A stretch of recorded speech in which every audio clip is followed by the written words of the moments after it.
Hello student, आज आपको inter की क्लास में जो हमने घनत्व पर आधारित फार्मूला पढ़ा था उसी पर आधारित आपने न्यूमेरिकल उस दिन पढ़े थे। और आज देखिए इकाई सेलों की संख्या पर और उसी सूत्र पर आधारित और न्यूमेरिकल बताते हैं। ये जो न्यूमेरिकल लिखा है मोस्ट इंपॉर्टेंट है, आपका 2 बार एग्जाम में आ भी चुका है। ये 58.5 ग्राम NaCl में इकाई सेलों की संख्या ज्ञात कीजिए। एक बार तो क्वेश्चन सिर्फ ऐसे ही लिखा गया है, सिर्फ इतना Na बराबर 23, C बराबर 35/5 इतना होता है, लिखा ही नहीं उन्होंने। और NaCl FCC जालक में क्रिस्टलीकृत होता है, ये भी नहीं लिखा था। तो ये ध्यान रखेंगे कि NaCl FCC जालक में क्रिस्टलीकृत होता है, अर्थात इसकी क्लोज पैकिंग होती है, इसकी पैकिंग एफिशिएंसी सबसे ज्यादा होती है, इसीलिए FCC जालक में रहता है। तो इसमें लिखा हुआ हमने लिख दिया है, एक बार एग्जाम में ऐसा नहीं लिखाया है तो आप ध्यान रखेंगे, याद भी रख सकते हो आपकी। अब कह रहा इकाई सेलों की संख्या क्या होगी, तो आप भाई जानते हो एक FCC इकाई जब बनेगी तो NaCl के कितने अणु होंगे, चूंकि अणु है NaCl तो NaCl के अणु कितने होंगे, 4। मैं आप पढ़ चुके हो अणुओं की संख्या, वही Z परमाणु है तो परमाणुओं की संख्या चलती है, ठीक। तो उसके लिए चाहिए 4। तो देख ले इतने ग्राम NaCl में अणुओं की संख्या कितनी होगी। तो पहले तो निकालेंगे NaCl का मॉलिक्यूलर वेट। Na23 Cl आपका 35.5, ये हो जाएगा आपका 58.5। तो यहां पर लिख देंगे कि 58.5 ग्राम NaCl में 58.5 ग्राम NaCl में अणुओं की संख्या, अणुओं की संख्या 58.5 ग्राम NaCl में अणुओं की संख्या क्या आएगी, N गुणे Na। ये आपने घनत्व के फार्मूले में पढ़ा भी था। और N क्या होता है, द्रव्यमान बटे अनुभाग। तो देखेंगे द्रव्यमान कितना दिया है 58.5 और इसका अनुभाग कितना दिया, ये भी 58.5। और ये अवोगाद्रो नंबर आपका कितना है, ये अवोगाद्रो नंबर है, ये आपका कट जाएगा, आ गया 1, इसकी गुणा कर देंगे 6.022 गुणे 10 की पावर 23। 58.5 ग्राम NaCl में अणुओं की संख्या आ गई 6.022 गुणे 10 की पावर 23। अब देखो एक FCC जालक के लिए क्या होता है कि FCC के लिए Z बराबर क्या चलता है, 4। तो इकाई सेलों की संख्या निकालेंगे तो इसमें 4 से भाग करना पड़ेगा, ठीक। क्यों करना पड़ेगा, आपको बताया गया कि एक इकाई सेल आपकी FCC की बनी होगी, उसमें 4 NaCl के अणु लगे होंगे। हमारे पास इतने अणु हैं तो इनसे इकाई सेल कितनी निर्मित होंगी, आप 4 से भाग कर दो। जैसे ध्यान दीजिए, आप पास क्या हो, 10 रुपए हो और एक व्यक्ति को आपको 2 रुपए देना है, तो व्यक्तियों की संख्या कैसे आएगी, आप 10 में 2 से भाग कर देते हो, 5 व्यक्तियों को रुपए बढ़ जाएंगे। वैसे ये भी है कि इकाई सेलों की संख्या कैसे निकालेंगे, 4 से भाग कर देंगे, इकाई सेलों की संख्या निकालेंगे। तो यहां पर लिखेंगे इसके बाद आप लोग कि 58.5 ग्राम NaCl में इकाई सेलों की संख्या, यहां पर लिखेंगे 58.5 ग्राम NaCl में इकाई सेलों की संख्या, इकाई सेलों की संख्या कितनी आएगी, अवोगाद्रो नंबर है ये, और अपान में आ जाएगा आपका 4। अभी आपने देखो निकाला था नहीं, 4 से भाग, 4 का नाम आपका 4, 4 × 5 = 20, फिर लगेगा 0, फिर आएगा आपका 4 × 5 = 20, फिर आएगा 5, 10 की पावर 23। इतनी होगी इकाई सेलों की संख्या। कि 58.5 ग्राम NaCl में इकाई सेलों की संख्या कैसे आएगी, अभी अणुओं की संख्या निकाल चुके हैं, उसमें 4 से भाग कर दिया, इतनी इकाई सेलों की संख्या आएगी। देखिए आपका क्वेश्चन अगला कि एक तत्व का BCC संरचना में उपस्थित है, इस सेल में किनारों की लंबाई इतने पिकोमीटर है, यदि इसका घनत्व 8.0 ग्राम प्रति सेंटीमीटर क्यूब है, तो तत्व का परमाणु द्रव्यमान ज्ञात कीजिए। उस दिन आप लोग घनत्व निकालने थे, आप देखो परमाणु द्रव्यमान पूछ लिया, परमाणु द्रव्यमान मतलब m पूछ लिया, ठीक। बीसीसी के लिए भैया क्या होता है, बीसीसी के लिए जेड बराबर होता है 4, कोर की लंबाई ए बराबर 250 पिकोमीटर, इसको चेंज करेंगे सेंटीमीटर में, चूंकि घनत्व ग्राम प्रति सेंटीमीटर क्यूब में है। तो आपने पढ़ा होगा कि एक पिकोमीटर बराबर क्या होता है।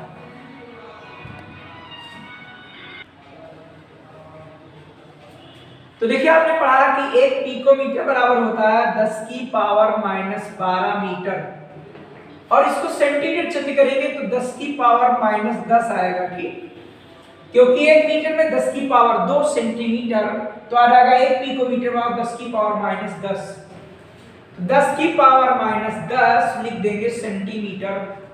आपका घनत्व दिया हुआ है 8.0 ग्राम प्रति सेंटीमीटर क्यूब, और Na तो आपका आओगे ध्रुव नंबर है 6.022 गुणे 10 की पावर 23।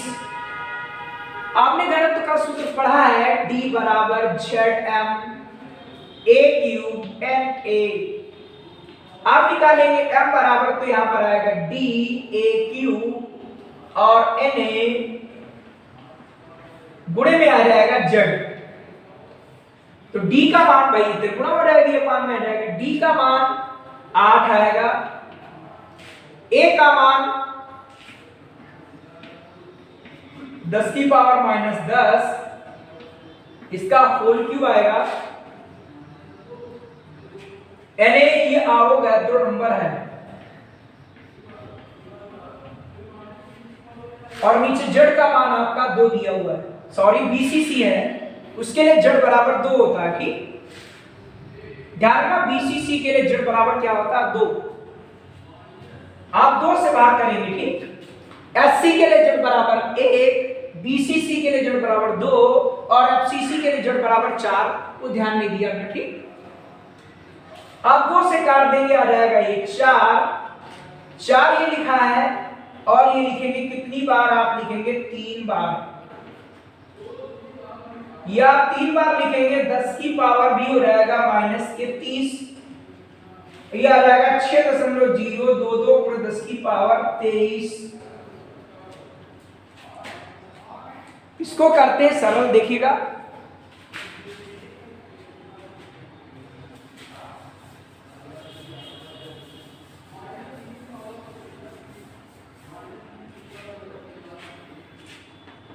यह आ जाएगा 25 × 100, तो ये हो जाएगा 1000, और 25 की गुणा होगी, आएगा 625, और आपके 2 जीरो और आ जाएंगे, चूंकि एक 0 है ना, और उधर आपकी संख्या है 6.022 गुणे 10 की पावर -30 -23 बचेगा -7।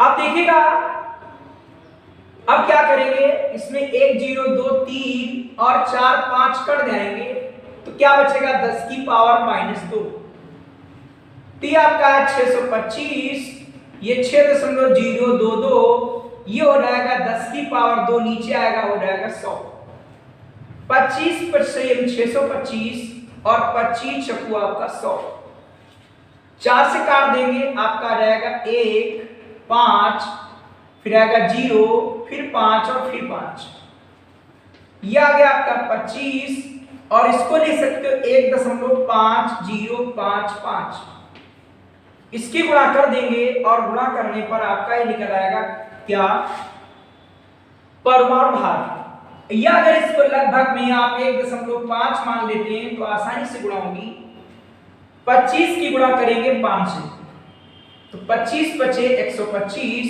हासिल आपका 12, 25 का 25 और 12 आपका 37, ये हो गया 37.5, तो तत्व का परमाणु भार आ गया 37.5, ये लिखा रहेगा, ठीक, इस तरीके से इसका परमाणु द्रव्यमान निकला है। देखिए अब अगला क्वेश्चन जो है ये भी मोस्ट इंपॉर्टेंट है, ठीक, और इसको आपको हम 2 मेथड से लगाकर बताते हैं, ठीक, देखो क्या लिखा है, एक तत्व बीसीसी संरचना में स्थित है, इसके सेल या इकाई सेल के किनारे की लंबाई 288 पिकोमीटर है, यदि तत्व का घनत्व इतने ग्राम प्रति सेंटीमीटर क्यूब हो तो तत्व के 208 ग्राम में उपस्थित परमाणुओं की संख्या ज्ञात कीजिए। आपको दो मेथड से बताते लगाकर देखिएगा। पहले तो इकाई सेल के कोर की लंबाई, कोर या किनारे की लंबाई कितनी दी है 288 पिकोमीटर। सेंटीमीटर चिन्ह करेंगे 288 गुणे 10 की पावर माइनस 10 सेंटीमीटर।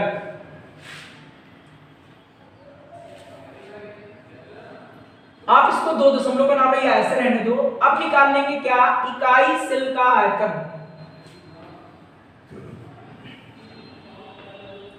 इकाई सेल का आयतन, ये इकाई सेल के कोर की लंबाई है तो एक इकाई सेल का आयतन आएगा कि एक इकाई सेल का आयतन कोर क्यूब। तो कोर क्यूब क्या आएगा 288 गुणे 10 की पावर माइनस 10 और इसका आएगा होल क्यूब। तो 2 आपका 8 8 लिखेंगे 3 बार और 10 की पावर आ जाएगा माइनस 30। आप गुणा कर लेंगे, ये निकल आएगा इकाई सेल का आयतन इतने सेंटीमीटर क्यूब। जो दूसरा होगा मेथड उसमें कैलकुलेशन थोड़ा लगभग में बताया गया था, उस तरीके से करेंगे। यहां पर तो आपको गुणा करनी पड़ेगी, इनकी सबकी गुणा करके आप लिखेंगे। ये आपका 10 की पावर माइनस 30 और इनकी गुणा करके आपको लिखना पड़ेगा। ये एक इकाई सेल का आयतन है। तो इस तरीके से गुणा करेंगे इतना आएगा। या आप ऐसा कर सकते हो कि आप इसको 2.9 में चिन्ह कर लो, ठीक है 2.9 और यहाँ पर 2 पावर 2 पावर 2 पावर 6 पावर तैयार हो रहेंगी और गुणा करके देखेंगे लगभग में यही आ जाएगा। इसको चिन्ह करेंगे आ जाएगा 23.8 और यह घटा देंगे आ जाएगा 9 और यहाँ पर आ जाएगा 10 की पावर आपका 6, 10 की पावर आ जाएगा आपका 6 भाई 1 2 3 4 5 6, यहाँ दशमलव लाएंगे 10 की पावर आ जाएगा 6 और 10 की पावर लिखा प्लस 6 आएगी और 10 की पावर माइनस 30 लिखा हुआ है। तो इसका आयतन आ जाएगा आपका 23.989 गुणे 10 की पावर माइनस 24 सेंटीमीटर क्यूब। ये एक इकाई सेल का आयतन आपको निकालना पड़ेगा। और यदि आप 2.9 मान लेंगे 2.9 2.9 और 10 की पावर 2 10 की पावर 2 10 की पावर 2 10 की पावर 6 माइनस 24 बचेगा। और आप 2.9 2.9 की 3 बार आप जो गुणा करेंगे तो आपका लगभग में यही आएगा, ठीक लगभग में आएगा। ध्यान रखना यदि कैलकुलेशन आपको जटिल लगे तो आप लगभग में निकाल सकते हो, ठीक। अब क्या करेंगे, ये हो गया एक इकाई सेल का आयतन। अब निकालेंगे तत्व का आयतन। तो तत्व का आयतन निकालेंगे कैसे, यहाँ पर तत्व का घनत्व दिया हुआ है, तत्व का आपका द्रव्यमान दिया हुआ है, ठीक। तो द्रव्यमान बराबर क्या होता है आयतन गुणे घनत्व। द्रव्यमान बराबर आपका आएगा आयतन और गुणे आएगा घनत्व। अब निकालेंगे आयतन कि तत्व का आयतन निकालेंगे तो तत्व का आयतन बराबर आएगा आपका द्रव्यमान और नीचे आ जाएगा आपका घनत्व।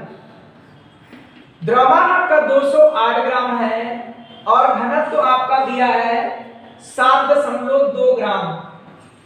आप इसको भाग करेंगे तो आपका आयतन आ जाएगा सेंटीमीटर क्यूब में। तो दशमलव डालिए, जीरो बढ़ा लीजिए, आप इसे काट लीजिए 2 से या 4 से काट लीजिए। 4 का क्रम आएगा 4, बचेगा कितना 3, 4 32। अब 4 से काटेंगे 4 5 20 और 4 दुनिया आपका 8।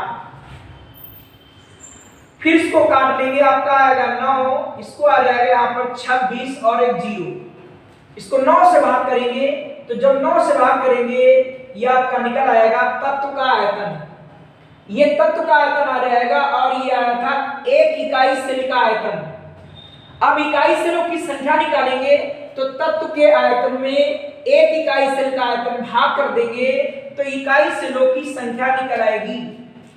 और जब इकाई सेलों की संख्या निकल आएगी तो आपको मालूम है कि एक बीसीसी इकाई सेल में परमाणुओं की संख्या कितनी होती है? 2। तो जितनी इकाई सेलें निकल आएंगी उसमें आप 2 से गुणा कर देंगे तो परमाणुओं की संख्या ज्ञात हो जाएगी। तो इसको जब भाग करेंगे आएगा आपका 28.88। तो 8 हम लोग लिख सकते हो कि ये आ गया तत्व का आयतन और ये एक इकाई सेल का आयतन। तो इकाई सेलों की संख्या कैसे निकालेंगे देखिएगा। इकाई सेलों की संख्या कैसे निकालेंगे, यहां पर लिखेंगे इकाई सेलों की संख्या। इकाई सेलों की संख्या, भाई इकाई सेलों की संख्या आएगी तो क्या आएगा? तत्व का आयतन। भाई तत्व से ही बना है, तत्व का आयतन और नीचे आएगा एक इकाई सेल का आयतन। एक इकाई सेल का आयतन, तत्व का आयतन कितना दिया है? 28.89। ये तत्व का आयतन है और ये इकाई सेल है और इकाई सेल का एक इकाई सेल का आयतन दिया 23.89 गुणे 10 की पावर -24। ये एक इकाई सेल का आयतन और ये तत्व का आयतन, इससे इकाई सेलों की संख्या निकल आएगी। तो देखिएगा इसको डिवाइड करेंगे, आप इसको इससे भाग करेंगे तो 1 समथिंग कुछ आएगा। 10 की पावर 24 था, ऊपर हो जाएगा आपका +24। इसको भाग करेंगे तो इकाई सेलों की संख्या निकल आएगी। तो जो इसको भाग करेंगे आ जाएगा 1.2 गुणे 10 की पावर 24। ये क्या निकल आई? इकाई सेलों की संख्या। अब एक इकाई सेल में चूंकि बीसीसी है तो परमाणु की संख्या 2 होगी। यहां पर लिखेंगे एक इकाई सेल में, एक इकाई सेल ब्रैकेट में सकते हो बीसीसी में परमाणुओं की संख्या कितनी है? 2। परमाणुओं की संख्या बराबर है 2। इसीलिए हमारे पास कितनी इकाई सेलें आई हैं? 1.2 गुणे 10 की पावर 24। इकाई सेलों में परमाणुओं की संख्या क्या आएगी? 2 गुणे 1.2 गुणे 10 की पावर 24। गुणा करेंगे 2.4 गुणे 10 की पावर आएगा 24। ये हो गया परमाणुओं की संख्या। ये क्या हो गया? परमाणुओं की संख्या। अब देखते हैं दूसरे मेथड। ये तो आपने लैंग्वेज से सीखा और सूत्र से सीखा। अब देखिए जो घनत्व का सूत्र था उससे भी इस क्वेश्चन को कर सकते हैं। ये ध्यान रखिएगा, इससे पहले क्या निकाला? एक इकाई सेल का आयतन निकाला, फिर तत्व का आयतन निकाला, इसके बाद इकाई सेलों की संख्या कैसे आई? तत्व के आयतन में एक इकाई सेल का भाग कर दिया आयतन का, इकाई सेलों की संख्या निकल आई। और एक इकाई सेल चूंकि बीसीसी है में परमाणुओं की संख्या होती 2, तो इतनी इकाई सेलों में परमाणुओं की संख्या 2 से गुणा कर देंगे। अब देखते हैं इसका दूसरा मेथड। इसका दूसरा मेथड देखेंगे। देखिए दूसरा मेथड क्या, तो अब देखते हैं इसका दूसरा तरीका। दूसरा तरीका भैया कैसे? देखिए भाई बीसीसी के लिए आपका z बराबर हो गया 2। बीसीसी के लिए, भाई बीसीसी एफसीसी नहीं है, बीसीसी के लिए z बराबर 2। कोर की लंबाई आपकी कितनी है? 288 पिकोमीटर। याद रहेगा 288 गुणे 10 की पावर -10 सेंटीमीटर। 1 पिकोमीटर में ऐसा होता है। और यहां पर जो घनत्व दिया था 7.2 ग्राम प्रति सेंटीमीटर क्यूब। तो ध्यान रखिएगा, आपका घनत्व वाला फार्मूला आपने पढ़ा था कि D बराबर ZmA³ और आएगा Na। अब क्या होगा कि यहां से भी हमको क्या करना है कि एक चीज आपको पढ़नी है जो बोल्ड कॉन्सेप्ट में पढ़ी थी कि परमाणुओं की संख्या बराबर n गुणे Na। और ये क्या होता है? आपका द्रव्यमान। और परमाणु है तो यहां लिखेंगे परमाणु भार और यह गुणे में आएगा आपका Na। तो चूंकि यहां तत्व है तो इसका परमाणु भार होगा। तो यदि इसका द्रव्यमान परमाणु भार के बराबर हो तो आपका कैंसिल आउट हो जाएगा और कैपिटल N बराबर Na आ जाएगा। अर्थात जो इसकी अवोगाद्रो संख्या है वो परमाणुओं के बराबर होगी। तो यदि यहां पर परमाणु द्रव्यमान के स्थान पर ये द्रव्यमान लिख दिया जाए तो ये हो जाएगा परमाणुओं की संख्या। क्या हो जाएगी? परमाणुओं की संख्या हो जाएगी। ठीक, कैसे देखिए, तो D बराबर आपका 7.2, Z बराबर आपका लिखा 2 और M बराबर लिख दिया 208 ग्राम और A क्यूब क्या है 288 गुणे 10 की पावर -10 और इसकी पावर क्यूब और ये हो जाएगा यहां पर M। तो जब निकालेंगे आप M, M बराबर निकालोगे क्या आएगा, ये चला जाएगा आपका इधर गुणे में, या इसको ऐसा कर लेते हैं कि ये इधर लेंगे तो ये पान में आ जाएगा 2 इंटू 200 अर्थात 2 गुणे 208, यह आएगा 288 गुणे 10 की पावर -10, इसका आएगा होल क्यूब और गुणे में नीचे आ जाएगा 7.2 और आप इसको डिवाइड कर लेंगे, कैलकुलेट कर लेंगे। कैलकुलेशन के लिए बताया था, इसको लगभग में मान लिया जाएगा और इस तरीके से परमाणुओं की संख्या निकल आएगी। यह आपका दूसरा मेथड है, यह घनत्व के सूत्र पर आधारित है। इससे पहले लैंग्वेज और सूत्र से लगा था, लेकिन वहां पर घनत्व का सूत्र यूज नहीं हुआ था। लेकिन इस मेथड में घनत्व के सूत्र का यूज करेंगे। भाई हर बार क्या करते थे, परमाणु द्रव्यमान या अणुभार लिखते थे, अणु तो अणुभार, परमाणु तो परमाणु भार लिखते थे। यहाँ पर कहीं तो द्रव्यमान लिख दिया, भैया आपने द्रव्यमान कहा लिख दिया, तो जब यहाँ पर द्रव्यमान लिख दोगे तो ये हो जाएगी परमाणुओं की संख्या, जैसा कि हमने इधर बताया। ठीक, तो ध्यान रखना, आप कैलकुलेट करोगे, आपका जो उसमें आंसर आया था वही आंसर इसमें भी आएगा लगभग। तो ये देखो, ये क्वेश्चन आपको 2 मेथड से बताया है, जिस मेथड से आपको समझ में आएगा आप उसी मेथड से तैयार कर लेंगे। इसके आगे के क्वेश्चन और भी बताएंगे, वो आगे वीडियो में मिलेंगे।